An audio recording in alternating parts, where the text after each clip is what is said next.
Do you see Ukraine joining NATO anytime soon, perhaps even within this decade?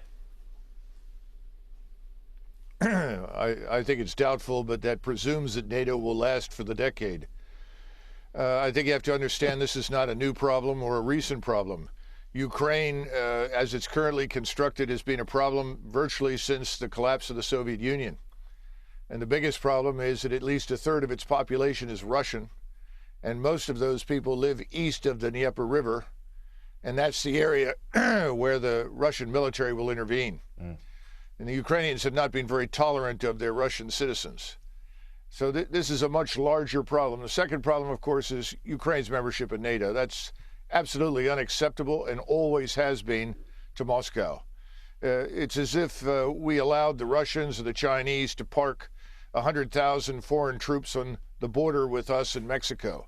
We wouldn't tolerate it. We wouldn't tolerate it in Canada. The Russians are no different.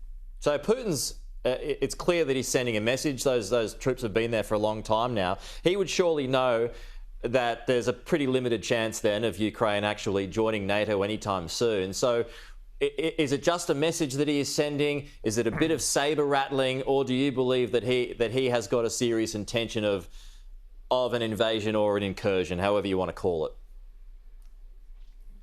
Well, the problem for the Russians is that we've promised them many things over many years, reaching back to the 1990s. We turned out not to honor those promises. We've breached them, in fact. So I don't think President Putin really trusts very much of what we say, and he has to assume that at any given point in time, Ukraine could become a member, and Ukraine would then become a base from which NATO could potentially undermine, certainly subvert Russia, could even attack it. So this is no longer up for debate. He's going to go in to Ukraine. That's, I think, a virtual certainty.